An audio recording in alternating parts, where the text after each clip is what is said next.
Good morning all, a lovely day, a lovely morning. I've been at the plot now for about 3 days solid, not had a chance to do any recording or any videos because that wouldn't just slow me down. So I thought what I would do is get all the stuff done and then do an update video afterwards.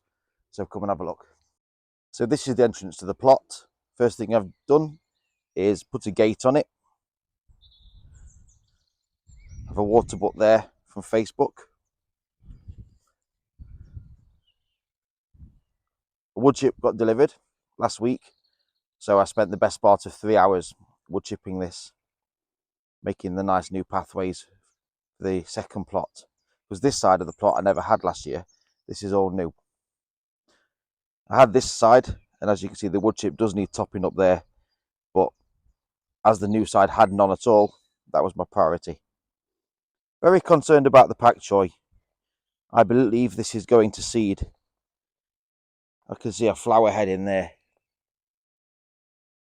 But then on the other side, no flower head in that one. I'm not sure what's going on. I've been told that the purple variety of pak choi is much easier to grow, less chance of bolting. So I've ordered some of those.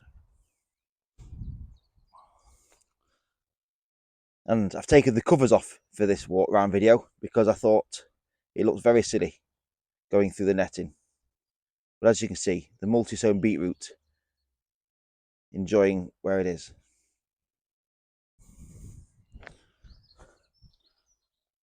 More raised beds in place. And the onions coming on very well.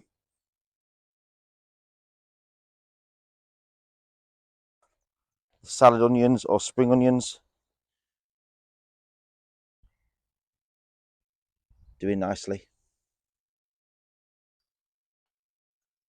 This is work in progress. This is for my niece and my son and my nephew and the wife. This is their flower bed. Another onion bed.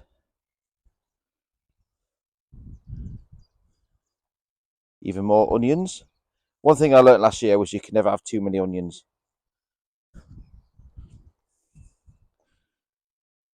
As you can see, there is a hole where one brassica used to stand.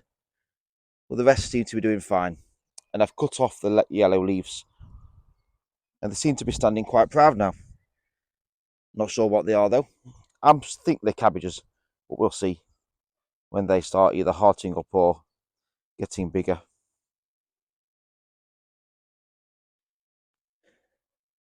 The broad beans now starting to flower.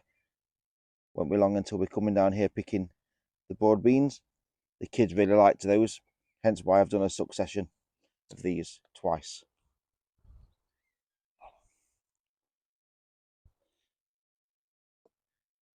The parsnips are working. They're working very hard at surviving. I've had to do nothing with them other than when I sowed them the first time in the toilet rolls. I nearly gave up on them. I'm very much glad I didn't. My companion planting bed. Lettuces and onions. Predominantly doing its job. Deterring the slugs. Just the one there at mercy of nature. But that's the reason why we sow more than we need.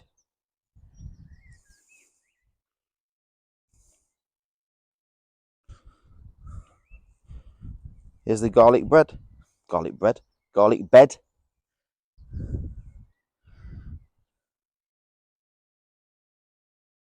And another garlic bed there.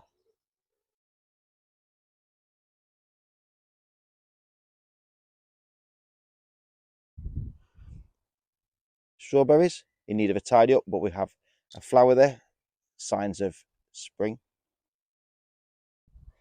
Also an exciting attachment there on the shed. The Bosch 18-volt garden pump straight into the water, but I haven't got a battery charger at the moment and the battery's dead, so I can't demonstrate that, but that'll come into its own during the drier season. At the moment, we're not desperate for water.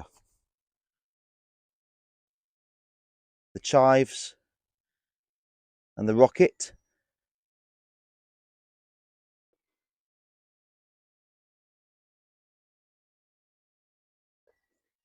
Some beautiful mint. I'm thinking about digging that up and putting it in a container because it will take over the garden if I allow it. The Swift first early potatoes were brought in here a few days ago because we've had every weather this week, a frost, sunshine and showers. I didn't want to lose the progress that we'd had.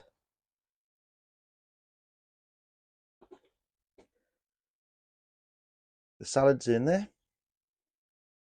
This propagator has runner beans, celery, and there's another succession of beetroot and some sweet peas for the garden. Those little fellas there are a Chinese cabbage, and these are flowers for the garden. And this spinach will be going out this week because I stated on the last video it's not going to start enjoying this heat. Quite a cold loving vegetable.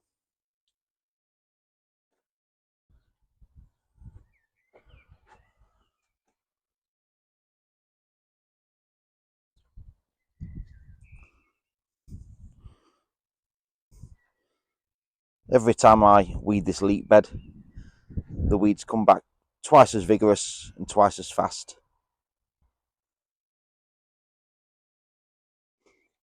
A few videos ago, there were some broad beans that got really bitten by a frost in the polytunnel, and they had black ends on them. I had two choices. Do I throw them away or do I give them a chance? And I'm glad I gave them a chance because they're doing well. They've made a full recovery. Just shows how great nature is. Big rhubarb plant there, looking fantastic. And this is interesting. Within all these weeds, I had some spare peas. So I just chucked them in. I got told that direct sowing peas is not ideal. You get very little success. I'm begging to differ there. I think next year I won't go into the hassle of using modules for peas. Just chuck them straight in. So the kids will enjoy coming down there picking those. Just here we have sugar snap peas with its frame. The moment the weather warms up, they'll really take hold of that frame.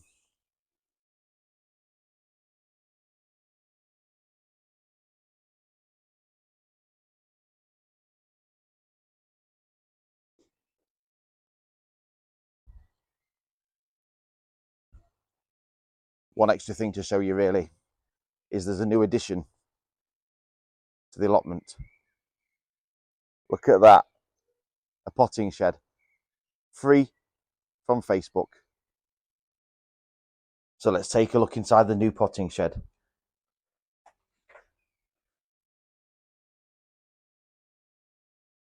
White spring onions, red spring onions, silver skin onions, butternut squash, basil, that is to be planted with tomatoes, peas, individual pots of red spring onions, courgettes, yet to make an appearance, brassicas upon brassica,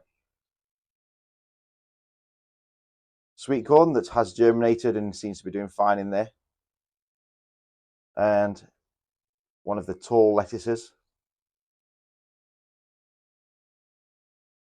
container growing of leeks, container growing of spring onions, watermelon, bit of a gamble bringing it down here, but I thought these honeydew lemons were a gamble. They haven't died. I've never fleeced them. Just getting away with it, I believe. Mixed tray of lettuce there. I'm going to let it get a bit bigger, and then I'm going to pop them on, because inside there actually are individual modules.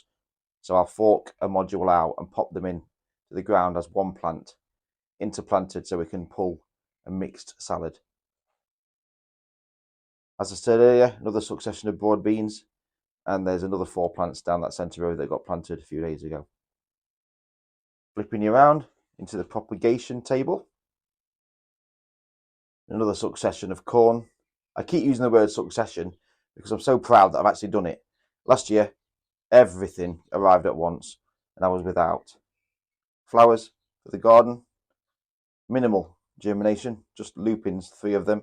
The rest, I think I might be able to reuse that compost. I think them seeds have done. What's in here? Lemon basil. Unsure what it'll taste like, but it sounds fantastic.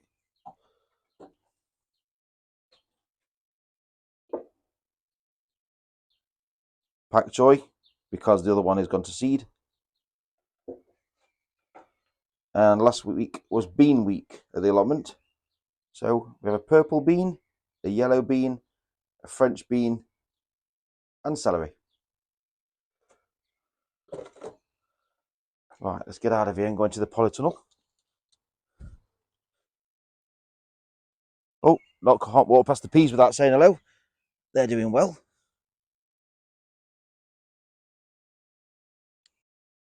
Disclaimer alert. What I've got in my polytunnel, I don't recommend you do, because I don't want to be responsible for people putting their delicate plants out, getting them ruined, and saying Benji's allotment thought that was the right thing to do.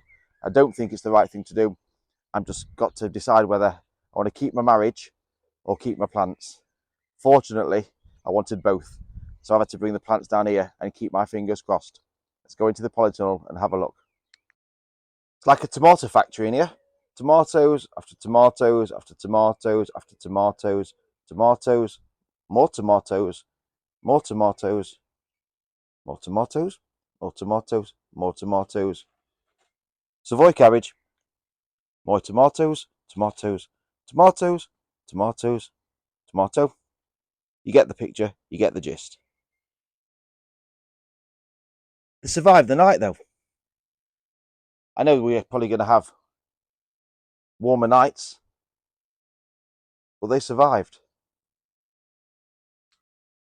I also thought, if I can keep tomatoes alive, what about cucumber? Let's see.